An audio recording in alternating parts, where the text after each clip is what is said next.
Welcome to the first episode of the FAIR podcast.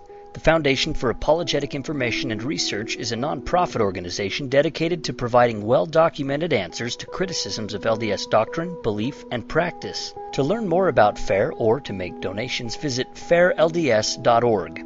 I'm Blair Hodges, host of the FAIR podcast. In this episode, I'll be talking with Greg Smith, a FAIR volunteer and family care physician who lives in Canada. Greg has done a lot of writing on the FAIRwiki and has published several responses to books in the Farms Review.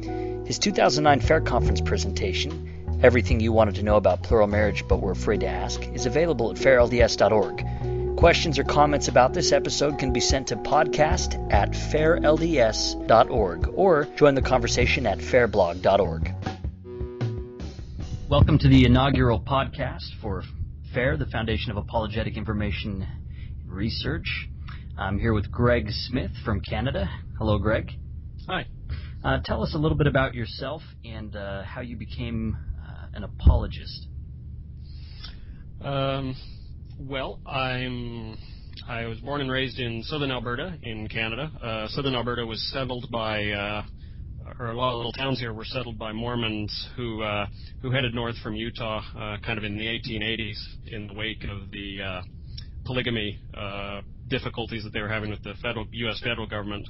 They also sent some to Mexico, as most people know, but fewer people are aware they sent some to Canada. And the idea, I think, was A, to have people in an area outside the reach of the federal government, and B, to probably prepare places that, you know, the rest of the church could flee to if push came to shove. I think they'd had enough of being driven out of places and heading to where there was nothing. So it's a lot, in some ways, culturally at least, it's a lot like Utah in a way. You know, little small towns, fairly rural. It's probably a lot like southern Utah is. So that's where I grew up, and I'm a family doctor. I served my mission for the church in Paris, France from 1991 to 93. And I now practice rural family medicine in the little town I grew up in. Where did you go to school for that? I went to school. All my schooling was done at the University of Alberta, which is in Edmonton. It's about 6 hours north of where I am now, so it's about 7 hours due north of Montana. So very much the Great White North. And then I did my residency in family medicine in Montreal in association with McGill University. Okay, so cool. I speak French and English. I'm on the list of, you know, I can practice medicine in French or English, so, which, believe it or not, you even need in a little town like this. Sure. Talk to me a little bit about apologetics, as far as how you became involved in apologetics for the church. Yeah. Well, very much accidentally, I suppose. I don't even particularly like the label apologist. Not that it offends me in any way. It's just, it seems to me having a label for something that we all do. I mean, everybody is an apologist for a great many things, you know, be it our political views, be it our religious views, whatever opinions we have. If we set them out in any kind of a formal or semi-rational fashion, that's apologetics. So I always find it amusing when critics will say, well, why should we listen to the apologist? Well, they're as much an apologist for whatever they believe as I am, and so is everyone else on the planet, you know. So, but how I got into the, you know, kind of talking about attacks on the church, I was assigned by my bishop when I was in Edmonton to help a sister who had been hit with kind of all the standard sectarian anti-Mormon stuff. And so I kind of boned up a little bit. I suppose that was my first exposure. It was all pretty pedestrian stuff in retrospect, you know, just changes to the Book of Mormon text or prophets not being perfect, all that sort of thing. Nothing really too shocking there. So I suppose that piqued my interest a bit, and I maybe read around it a little bit more, but it wasn't really something that I spent a lot of time on. Then after I finished my training, we had a bit of an outbreak of what you might call secular anti-Mormon stuff going on up here in Canada, which was in the newspapers and stuff, which kind of got my attention a little bit more, just because it was somewhat closer to home. And so that's probably where I, without really knowing why, began to just kind of write stuff up about this and just save it to my hard drive. Not that I had any plans to do anything with it. I just had memories of this assignment from my bishop years ago, and he was saying, go over and talk to this sister, and me going, oh, geez, I don't have anything to bring her. So I figured, well, I better write some stuff just in case anyone asks me about this stuff. And then a family member I knew said, you know, there's this group FAIR that, you know, you might actually like. So I I joined that, and the rest, as they say, is history or infamy, I guess. And since then, what kind of things have you done for FAIR specifically? Oh, I try to help out wherever I can. I suppose the first thing I did, I hadn't been a member of the list. You know, we have a list where we try to answer questions that people write in about. I hadn't been a member for very long when I kind of dumped this 50 or 60 page paper with 300 footnotes on the management committee. It was on plural marriage, just because we didn't have much on it, and so it was kind of one of those, well, fools and idiots rush in where angels fear to tread, and so I did something on it and sent it in, and I said, you know, I don't know if this is any good, I don't know if this is any use, tell me what you think and I won't be offended. And so some of them read it, and then Alan Wyatt got back to me, who's a professional editor, and he says, well, you know, there's good stuff here, but you need to, he had some stylistic suggestions, which I took and essentially rewrote it, and which helped enormously, I might add. And so that was probably the first thing I did is plural marriage, which again I fell into accidentally more than anything, just because no one was really doing much with it. So I just kind of started looking into it on my own. After that, we started the FAIRwiki, which appealed to me enormously because I had all this stuff that I'd been saving up that I had kind of squirreled away on my hard drive. You know, I had links to various things, and you know, this was my just-in-case file, so I wouldn't be caught flat-footed if I got this assignment again. And so the wiki was a great place to just kind of dump all this material and add to it. And I'm just obsessive-compulsive enough that I kept working at it. And so that's probably been the biggest long-term project I've done is just trying to get the wiki into the shape that it is. And you mentioned plural marriage. I think that's one of the common things that we hear people ask about as far as you know, what plural marriage was about. There's a lot of people in the church who can get stuck on that particular issue. Now, what are some of the problems that you've found people have had with plural marriage that have maybe talked to you about it, or questions that you've seen come into FAIR? What's bothering people about plural marriage? Well, anything and everything, I suppose. We don't seem to have a problem in the church realizing that Brigham Young was a polygamist. That seems to be fairly firmly fixed in our minds. But some people aren't even aware that Joseph was.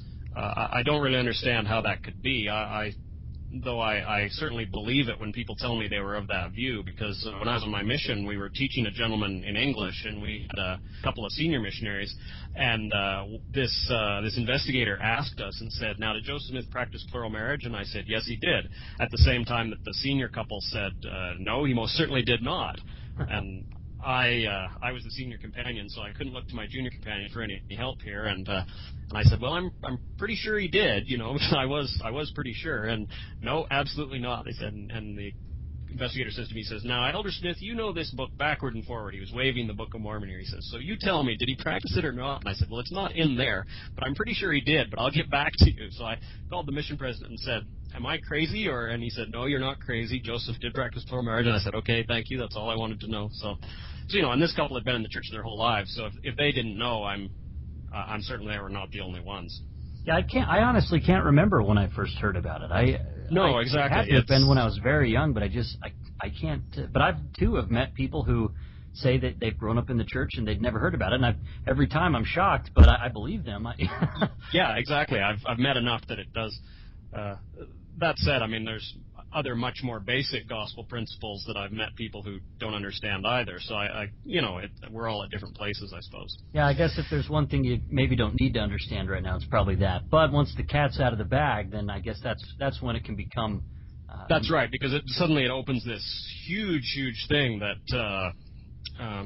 So I think as I've thought about it, I've tried to reflect on why this is maybe such a problem for us, and I think it all boils down to, in a sense, that at first blush, certainly, and maybe even second or third blush, depending what's happening, it really looks like the worst things about religion, about all religion, it really looks like someone with a great deal of religious and temporal power, convincing people to either offer themselves or their daughters or their wives or whoever to them sexually, and we've all heard a thousand stories about quote-unquote cult leaders or various gurus. I myself, in a psychiatry practice, have treated, people coming out of that sort of a situation, people who were whose parents went off and followed a rather unique, shall we say, religious path, and their kids ended up getting molested and everything by the guru. So I have some personal experience with what that's like, at least from a professional point of view. So I think that's, when you boil it all down, even if people don't articulate it that way, I think that drives a lot of it. And I think it's especially difficult because it summons up all those sorts of images, priesthood leaders in the church who maybe haven't treated us the way they should have, or women who feel they've been slighted or put down, and this looks like that just, to the nth degree.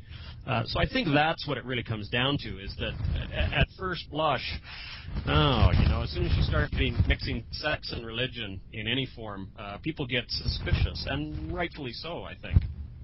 I think one reason that it continues to be a concern is just our doctrine of sealing, and I think there is that idea of, is it technically still continuing? Is that something that can still happen even though we don't practice Right, is this lurking in my future, or...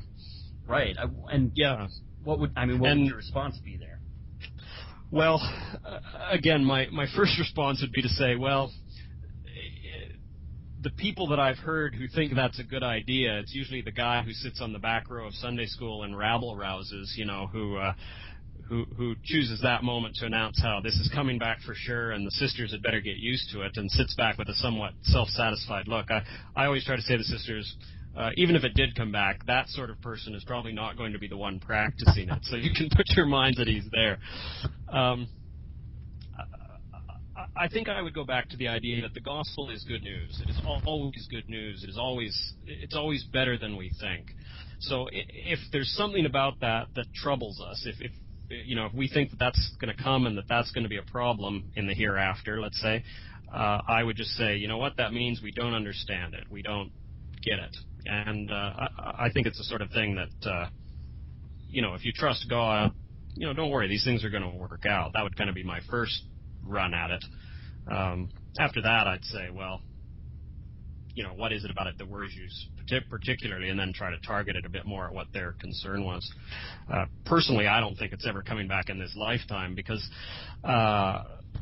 if one of the things that I've become very strongly convinced of is that one of its purposes was to set us at odds or in tension with the host culture we found ourselves in. Mormons were not that different culturally or politically or anything else, or religiously, really, in their values from the American society in which they were. And you, unfortunately or fortunately, depending on your point of view, you need a moderate degree of tension with your host culture to establish a new religion, to establish a kind of culture there. And I think plural marriage was a way to do that. It definitely set us at odds. Nobody liked us because of it. And yet it spared us because of distance and location. We didn't get the persecutions of the 30s or 40s, Sure, they weren't always nice to the Mormons out in Utah, but there were very, very few deaths. It was a good way to do that. So, these days, I don't think most of society would care one way or the other if, people don't care about serial monogamy or one-night stands. We would look tame by comparison, I think. So, from that point of view, I can't ever see it coming back in this life. But that's just a personal spin on it. Okay. Another question kind of around that same topic then, is someone came to you and was to say, that's God just using women for that. Mm-hmm. If you've read any of the journals or any of the diaries from the men and the women. Yeah, in one sense even you could argue that in some ways the men had things to deal with that the women didn't. I do think on balance that it was probably a greater trial to the women than the men, but at least the women could not be painted as lascivious or doing this for their own purposes. Nobody was convinced that the women, were somehow motivated by base motives, or that this was, somehow wish fulfillment on their part. But, you look at what they said about Brigham Young and John Taylor and Wilford Woodruff and all the men, it was looked at as this was just free sex, and, the Mormons had taken the basest instincts of mankind and married it to religion, and that's a very difficult thing to respond to, even if it's not true. How do you, to a hostile audience, how do you convince them that that isn't the case? I think the writing of those men makes it clear in the main that it certainly was not the case, but that's a tough burden to bear. I respect them for that, because they really probably had no good answer to that charge at the time that would be persuasive to anybody who wasn't going to be persuaded on other grounds. Now, last year at the FAIR conference, you gave a presentation about plural marriage. You talked about for quite a while, and during the course of that presentation, you mentioned that you hadn't started out to be the person that people would ask about plural marriage. You hadn't set out to be an expert on that, but this is something that kind of grew out of your own research. And you said when you first started to look into this, you said you had to consecrate your mind. That's the phrase that you use, consecrate your mind or your brain, before you started the process. Can you talk a little bit about what you meant by that? Yeah, well, it wasn't at the beginning of the process. I mean, the first thing I read about it was, it's funny,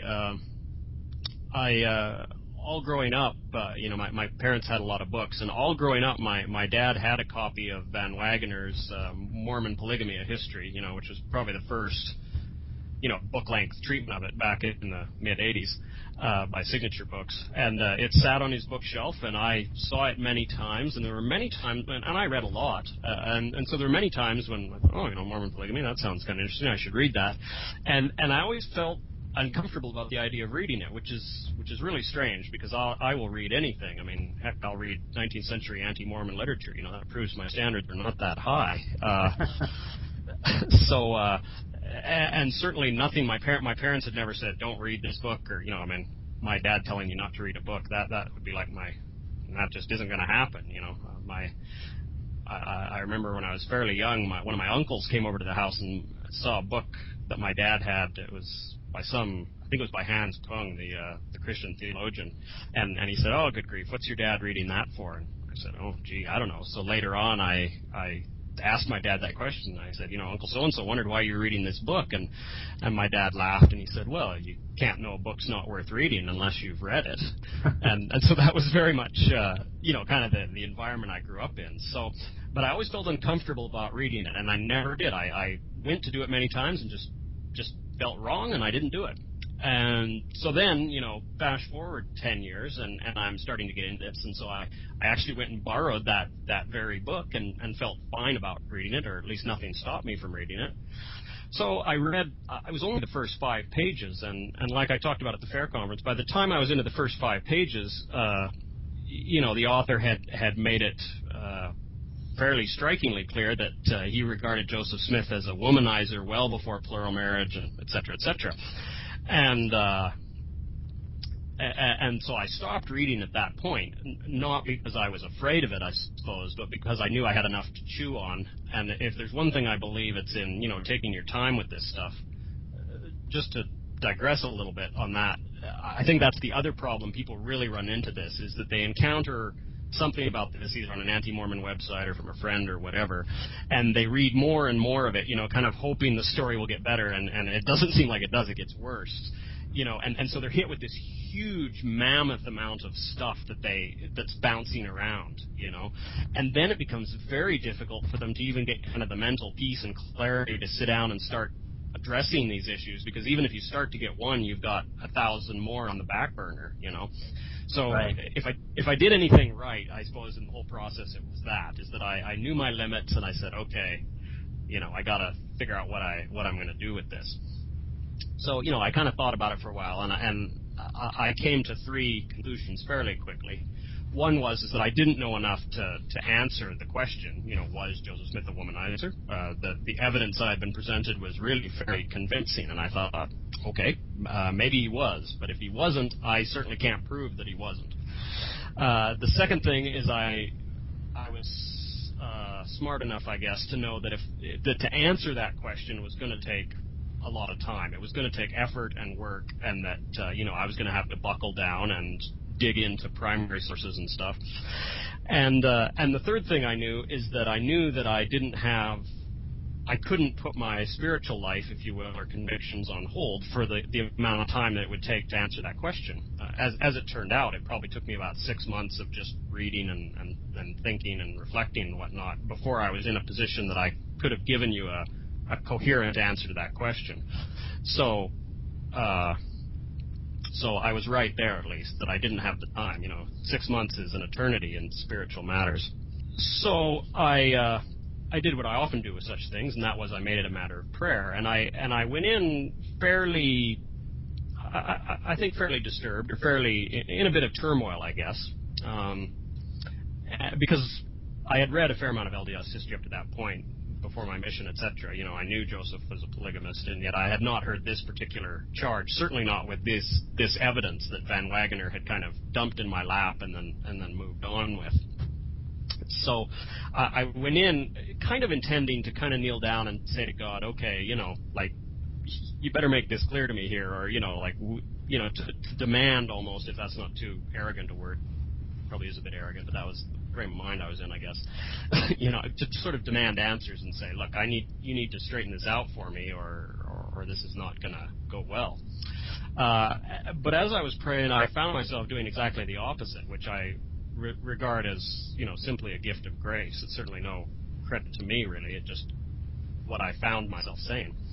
And what I found myself saying was that I was going to keep my promises to him, and that I would trust him, and that even if he didn't want to tell me anything about this, or even if this was something that I couldn't resolve, that was okay, that I would still trust him, that this was not a deal breaker for our relationship, we might say.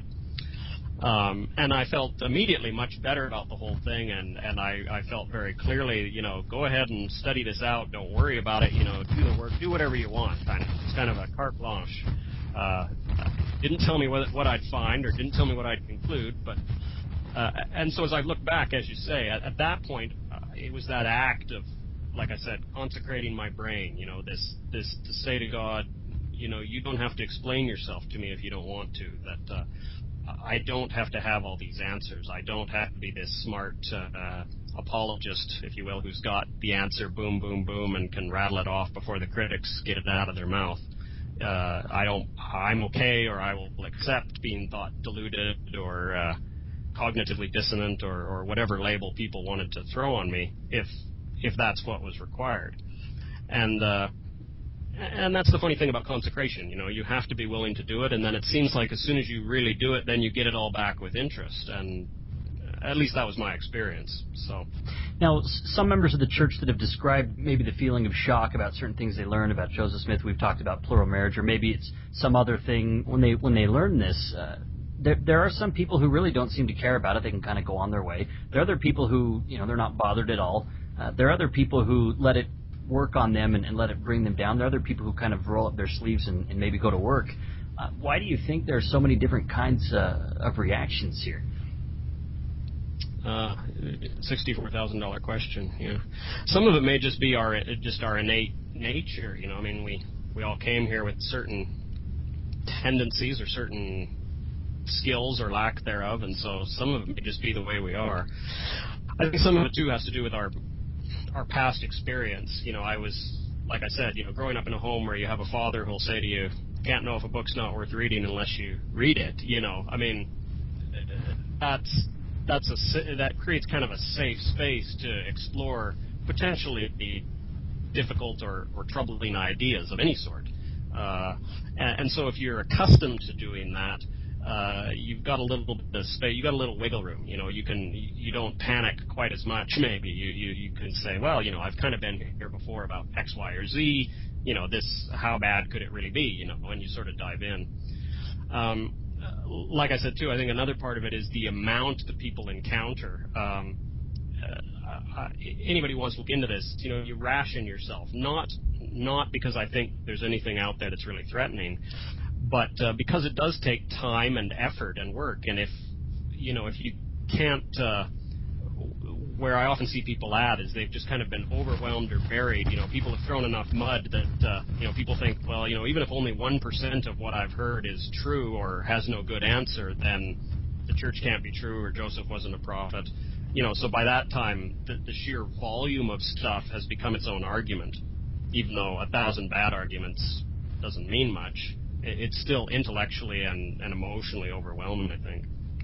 And some of it too probably has to do with the family they were raised in and how that, or their church experience, and do they think that questioning things is bad? What's their view of Joseph Smith? Do they have a very idealized portrait of him, or are they aware of some of his human foibles? And so, because if they have a very kind of picture-perfect view of Joseph or of the church, then exploring this sort of thing doesn't just require them to reevaluate or to reappraise what they think about plural marriage. It requires them to literally remake their entire view of the gospel and the church and all their experiences in it.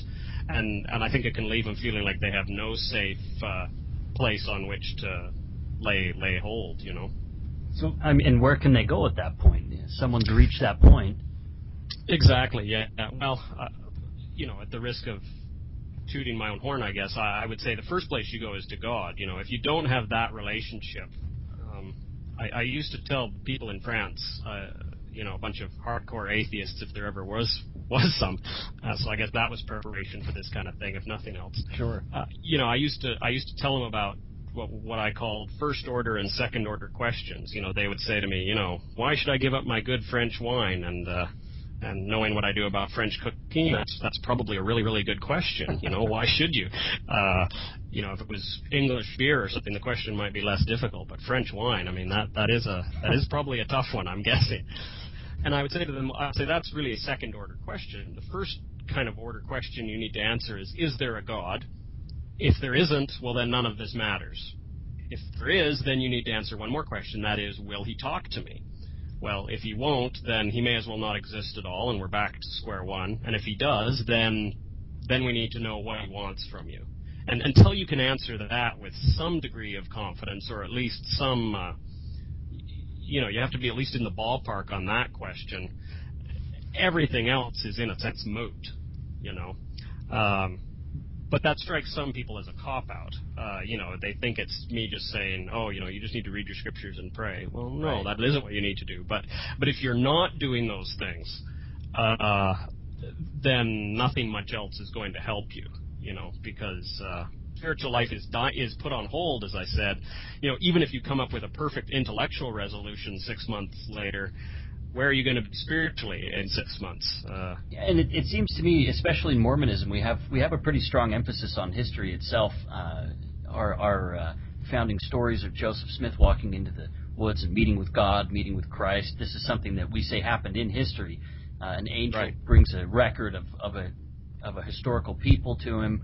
This angel is part of that record. Joseph Smith translates this record. So we have this historical aspect of the faith, but then history is a very difficult thing, it seems to me, to access. On the other side of it, we have the more personal thing between an individual and God, or between an individual, their fellow man, and God. So it seems to me that you're saying, when it comes down to it, that there are some priorities that you should consider when you're thinking about maybe historical questions, and which tie into your questions about God too. So is that kind of what you mean, first order, second order?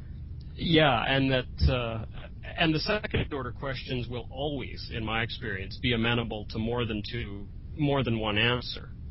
People of goodwill really can interpret the evidence in more than one way, and probably the thing that's going to push you one way or the other is these first order questions. What do you think about God? What do you think about the meaning of life?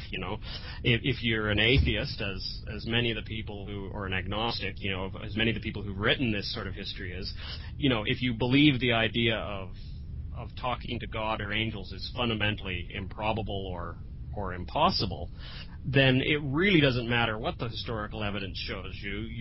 You're going to have to find another way to explain it, And I can't say I blame them for that, but I think we should recognize that that's at work. Another topic. Sorry, I forgot the question. No, yeah, it was basically just about first order, second order, and how right. Sorry, Mormonism has the historical angle, but we also have. It seems to me the history is just as much of an invitation to seek a relationship with God and to learn about our interactions with other people. It seems to me the history is just as much about that as it is something that you might learn in a history class, or perhaps even more so. Exactly. Yeah, I've since thought, there's the part in the Book of Mormon where where Laman and Lemuel are complaining about Nephi, and they say to him, what he's going to do is he's going to take us off into this far country, and then he's going to claim things about this country that we've never been to and that we can't see, things about the Messiah coming and all of this. And I thought, that's really what history is like. It's this far distant country to whom, we see through a glass darkly that we can't go visit. We're at the mercy of the people who left reports and all their biases. And, we could, I think, with Laman and Lemuel say the exact same thing. Just as people have said the same thing about Christianity. At least its historical stuff is safely 2,000 years ago. No, I think that's a really good point. And I guess going along on that same token, Nephi's response to them is again an invitation for them to get a relationship going with God again. So I think that's right. Interesting. Yeah. It kind of came full circle. That's right. That was my point, which you reminded me of. So yes, thank you. No, that's good. We got a couple more minutes here before we go. Maybe you can tell the listeners a little bit about what the church itself, what the gospel means to you, maybe some of the reasons why the gospel and church are meaningful for your life, and talk a little bit about that. Well, it means everything to me. Saves me from death, hell, the grave, all of it. It's what gives us meaning. It's not something I can speak about with a great deal of composure, and on the other hand, it's something that I could talk about forever, because one thing leads to another, leads to another. If we didn't have the gospel, where would we be? If the church wasn't true, oh my goodness, the world is a tragedy and doesn't mean much, and all those sorts of things. I mean, we're all slowly dying. I say that to people in medicine all the time. They'll come in worried about something, and I'll do blood tests more to reassure them than anything, and they come back and they're all normal, and they'll say, so I'm not dying. I'll say, oh no, you're dying. And they look at me, and then I say, we're all dying. You're just not dying any faster than the rest of us at the moment. And they laugh, but they get it. But arguably most of Western culture these days is dedicated to helping us forget that, to either entertain or distract us from the idea that we are transient and not here for very long, and that we have it pretty good, but that most of the world does not, and the gospel is one of the very few cogent, coherent answers to that issue that I've ever run across anywhere. As far as cogency, I mean, everybody has questions about things. So what do you do with yours, and what do you advise people do with their questions? You always keep them in mind. I'm surprised. People talk about putting stuff on the shelf. I don't so much put it on the shelf as I have a shelf next to my bed, so to speak, where I keep them and I look at them, and they're always on my mind, because it's amazing where you'll find answers to stuff when you really least expect it. Something that you've been wondering about or that's been bugging me. An example of that, just to pick a maybe really a trivial one, is there's several places in church history where someone in the church will say, we're not abolitionists, we don't think slavery should be abolished. And I always thought, that's kind of an unusual thing for Christians or for inspired people to say, and I thought, well, they were people of their time, maybe that just wasn't something they'd gotten. And then I was reading a biography of Abraham Lincoln that had nothing whatever to do with Mormons. They weren't mentioned at all in it. And it laid out kind of the how there were three broad views on that. There were abolitionists and there were slave advocates, both of whom were regarded by most of middle America as kind of extremists. And the other group was kind of this middle-of-the-road bunch who kind of just wanted to let slavery wither on the vine. They weren't keen to, disband the institution immediately with all the social disruption that it would cause down in the South and the economic collapse, etc. But at the same time, they weren't keen on it. They didn't admire it.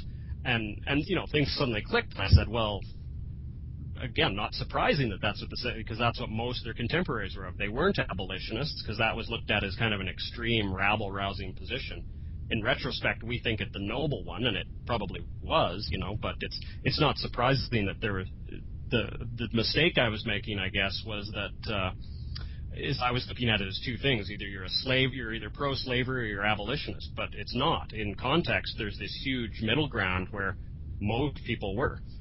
So if I hadn't had that in mind when I'd been reading, or if I hadn't been reading, I'd still be looking there. Now that troubles me not at all. It makes perfect sense in retrospect. So I guess that's the first step, is keep this stuff in mind, and you to be a little bit cliche, you don't let what you do know be be at the risk of that which you don't know. I mean, I think we all, in one way or another, if you want to really be a disciple of Jesus, faith is about trust. Why do you get married? When you get married, there's no way you can guarantee that your spouse is never going to cheat on you or isn't going to do something horrible. You marry them and you stay with them because you trust them. You take that kind of leap of faith, or you trust them to maintain the relationship. And I think it's the same with God. Certainly we know intellectually, or we ought to know intellectually, that we can trust Him completely. But theory is one thing and practice is the other. And earth life in Mormon doctrine is all about practice. I'll give you an example of that I never understood till I went to university. In high school, I was really good at chemistry. I got one question only wrong on the final exam. So I did really, really well in it. Then I went to university and enrolled in an organic chemistry class. Inorganic chemistry class. Should be simple stuff, the same thing I've been doing. And the first week of university, I had a lab. So I went into the lab. We were supposed to do some simple, trivial thing, that I could have done on paper and calculated out to however many significant digits you want. And 3.5 hours later, I staggered out smelling of ether, burned all over. I was supposed to have gotten, a gram of white powder. I got about 10% of what I was supposed to get. It was this dirty brown color, and it suddenly chemistry wasn't so easy, right? I knew all the answers, but to actually do it, to put those formulas and those equations into practice, that was a far greater thing. And so I think life is often like that down here. In the premortal world, we knew all the answers. We were all top of the class. We could give the answers easily. But you come down here and you try to apply them, and you burn your hands and you stink, and you probably wouldn't want to treat yourself with whatever compound you synthesize. Don't trust the aspirin. That's what we were doing, is we were making aspirin that day, and they emphasized in the lab over and over, now whatever you do, don't take this aspirin home and eat it, even if you think you did it right. And they were exactly right. I mean, you wouldn't have wanted to give someone the aspirin that I cooked up in the lab. But despite how lousy I did on that lab, I barely passed it. I knew far more after that short 3.5 hours about what chemistry was and what it took to be a chemist, and what the chemical marvels around me, what that cost, if you will, than I ever did, despite my near mastery of the high school material, And so I sometimes think we're more often in that situation than we'd like to believe down here. We're learning some things that we can't learn in any other way, and it's messy and it's gross and it smells, and you really wouldn't want to rely on what we come up with. But Jesus gets us out of that. Nothing but Him matters. And if we trust Him, it'll be okay, even when it seems like it won't. Spoken like a true physician. Exactly. Well done. Well, this has been fun. We've been talking with Greg Smith. You can check out last year's FAIR presentation that he gave, everything you always wanted to know about plural marriage, but were afraid to ask. That's available on FAIR's website. He's also false advertising. It's also, it doesn't cover particularly everything, so the title. Tisk on that. But he has also published some reviews with the Farms Review. You've covered a book on polygamy. You've covered a book by Sam Harris about the new atheist movement. Anything else that are you working on anything right now? There's something in press on DNA in the Book of Mormon, so that'll be coming soon, I'm told. Okay, so we'll look forward to that too. I appreciate you being a guest here on FAIR's podcast. I'm Blair Hodges.